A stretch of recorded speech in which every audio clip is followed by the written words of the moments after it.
রিজনটা আছে সেটা এই জন্য যেহেতু আমি দেখছি চারদিকে টিএমসি বা এই সরকারের যা নেতারা আছে তারা বিভিন্ন ধরনের মিথ্যে কথাগুলো বলে ভিডিওতে বা মিডিয়ার মাধ্যমে মানুষকে ভুল বোঝানোর চেষ্টা করছে।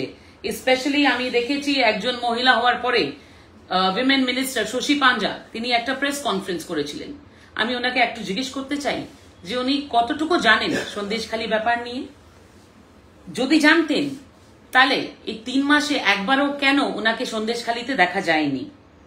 অবশ্যই আপনারা দেখেছেন যে একটা অনেক বড় ভূমিকা প্লে করেছে আমি সন্দেশখালীতে, সেটা জমি থেকে সন্দেশখালীর জমিতে দাঁড়িয়ে মাটিতে দাঁড়িয়ে কোর্ট অবধি সে লড়াইটা মহিলাদের মান সম্মানের লড়াই, তাদের বাঁচানোর লড়াই, সেটা আমি লড়েছিলাম আর ওটা আপনারা হাইকোর্টেও দেখেছেন।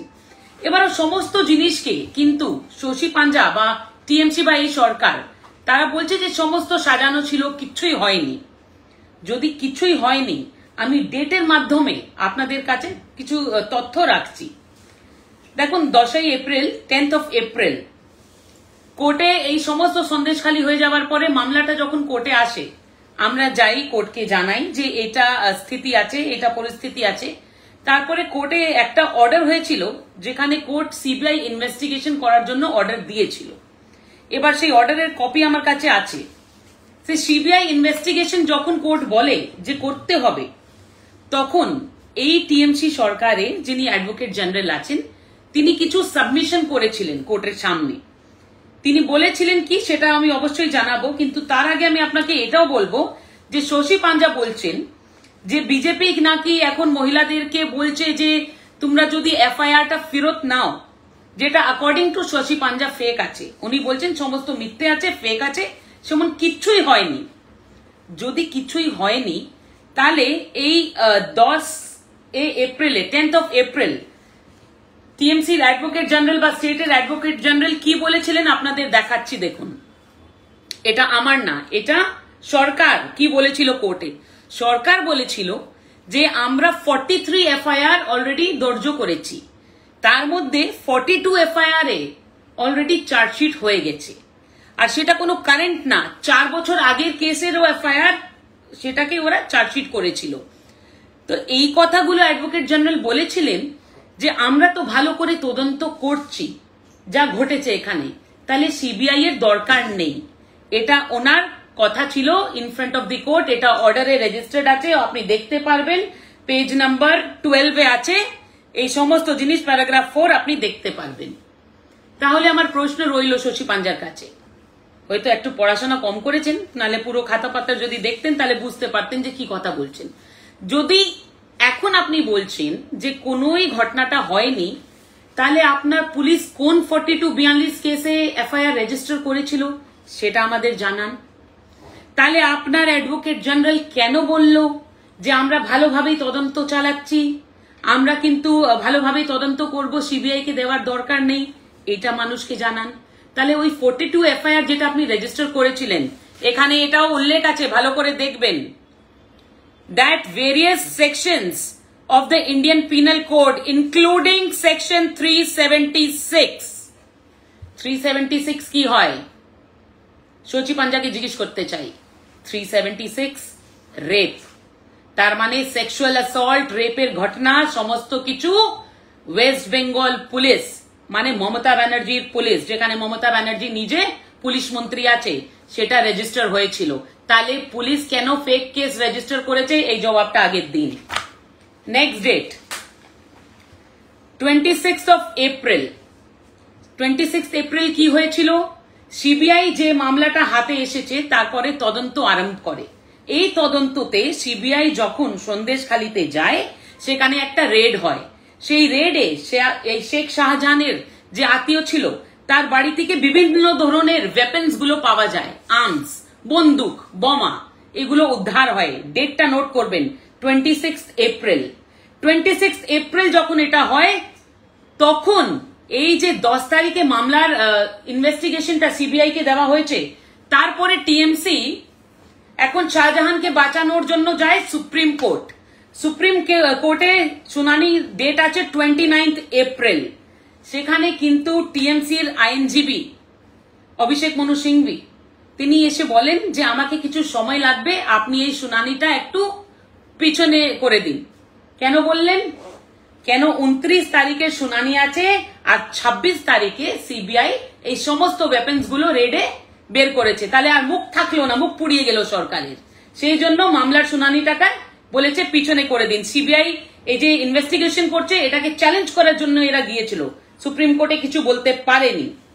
তারপরে এই যে মামলার শুনানি আবার 2 মইয়ে কোর্টের সামনে ছিল ক্যালকাটা হাইকোর্টে।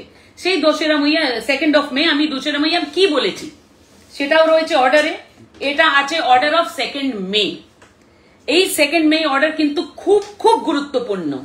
এই যে শশী পাঞ্জা আজকে বলছেন যে কোনো রেপ হয়নি, কিচ্ছুই হয়নি, সব বিজেপি মানুষকে শিখিয়ে করেছে, তো ম্যাডাম আপনি যদি দেখেন অর্ডারে পেজ নাম্বার 5 প্যারাগ্রাফ নাম্বার 9 আমি আপনাদের সামনে পড়ছি। It is submitted by Priyanka Tibrewal that some victims of sexual assault are afraid to speak the truth, though they have filed affidavits narrating the horrid incidents, and they are under constant threat of their life and limb, which is preventing them from revealing the actual incidents which has occurred. এবার বাংলায় বলি, আমি 2 মইয়ে কোর্টের সামনে গিয়ে honourable chief জাস্টিসকে বলেছিলাম যে ভিকটিমস অফ সেক্সুয়াল অ্যাসল্ট যারা আছে তারা আমাকে ফোন করে জানিয়েছে যে তাদের উপরে এত ভয় দেখাচ্ছে টিএমসি, এত ইন্টিমিডেশন আছে, তারা ফোন করে নাকি বলছে আমরা মান সম্মান ইজ্জত হারিয়ে ফেলেছি, এবার দিদি জান হারাতে হবে, সেই জন্য ছোট ছোট বাচ্চা আছে, কি করে মুখ খুলবো, কিন্তু তোমার উপরে বিশ্বাস আছে, আমাদের জমি নিয়ে যতগুলো মামলা চলছে ওইটা আমাদের ফেরত করিয়ে দাও, মান সম্মান তো আর ফেরত পাবো না, কিন্তু জান বেঁচিয়ে রাখতে হবে। এই সাবমিশন আমি কোর্টে করেছিলাম, সেটা অর্ডারে রেকর্ড আছে। তারিখটা মিলিয়ে নিন, 2 মে। 2 মে এটা রেকর্ড হয়েছে অর্ডারে। তারপরে নাকি দেখছি টিএমসি ভিডিও খেলতে চাইছে, ভিডিও গেম খেলার অনেক শখ হয়েছে।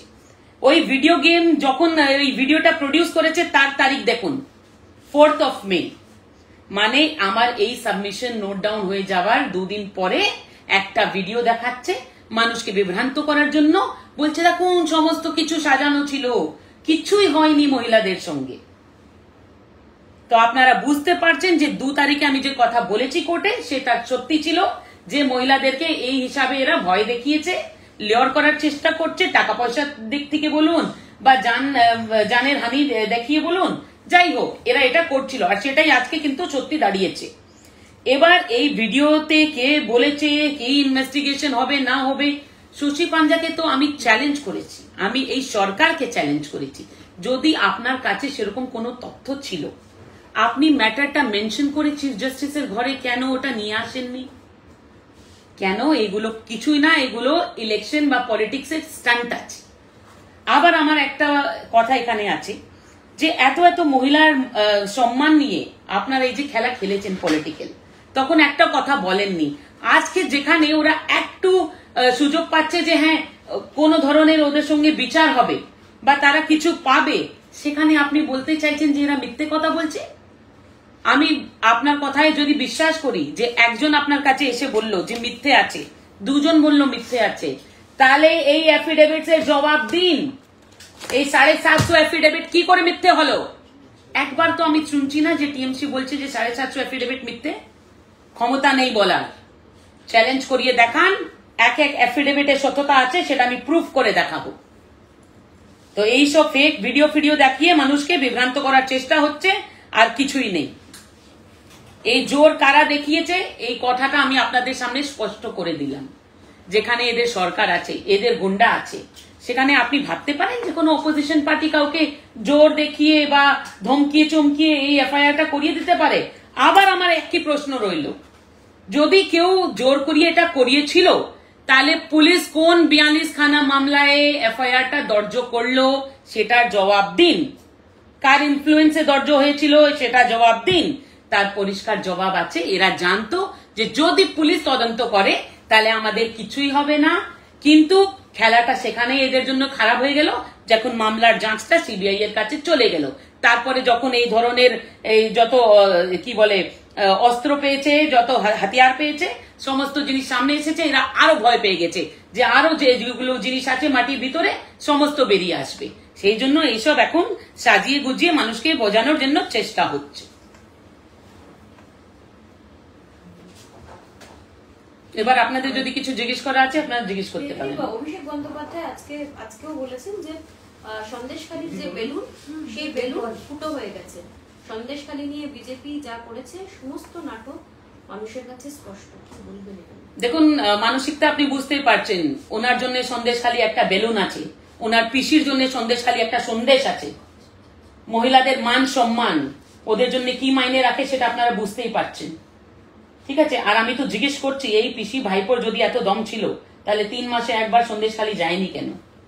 আমি এখনো কিছু ভিডিও আপনাদের সঙ্গে শেয়ার করছি, ভিডিওটা ভালো করে দেখে নিন। সেখানে এখনো সন্দেশখালীর মহিলারা দাঁড়িয়ে বলছে যে না, এটা সত্যি আছে যে আমাদেরকে রাতে বাড়ি থেকে তুলে নিয়ে যেত, এটা সত্যি আছে যে পিঠে বানাতে হবে বলে আমাদের নিয়ে যেত, এটা সত্যি আছে যে কম এজের মহিলাদেরকে রেখে বাদ বাকিদেরকে রাতে ছেড়ে দিত। তো এখনো তো মহিলারা এটা বলছে, তো কোনটা বিশ্বাস করবেন? এই যেটা টিএমসি দেখাচ্ছে নটঙ্কি, এটাকে বিশ্বাস করবেন, না কোর্টে যেটা চলছে তদন্ত সেটাকে বিশ্বাস করবেন? কোর্টে প্রক্রিয়া চলছে, কোর্টে তদন্ত চলছে, আর যদি কোনো কিছু আছে সিবিআই এর কাছে সাবমিট করুন, জানতে পারবেন কি আছে না আছে।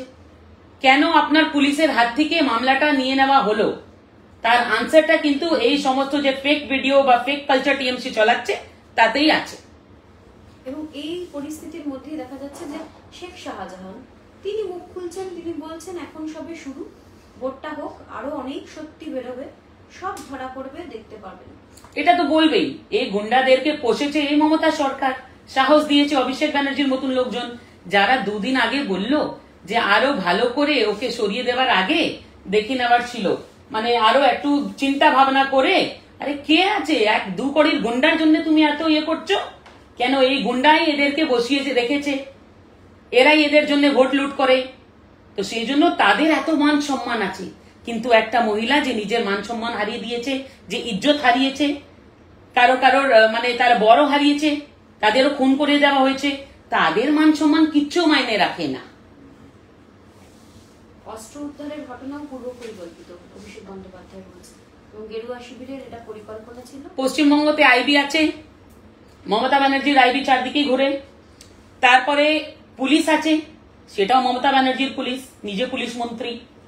সেখানে একজন যার এত 3 মাস ধরে তদন্ত চলছে, শেখ শাহজাহান, তার আত্মীয়র বাড়িতে গিয়ে কে ওয়েপন্স লুকিয়ে দিয়েছে, হাতিয়ার লুকিয়েছে, সেটা কি সম্ভব? যদি সম্ভব তাহলে তো কালকে অভিষেক ব্যানার্জির বাড়ি থেকে হাতিয়ার যদি বা হাতিয়ার বেরোবে তো উনি বলবেন কেউ আমাকে ফাঁসিয়ে দিয়েছে। হতেই পারে ভাই যে 2000 পুলিশ নিয়ে আপনি ঘুরছেন, তারপরে আপনি বলতেই পারেন যে প্ল্যান্ট করেছে কেউ।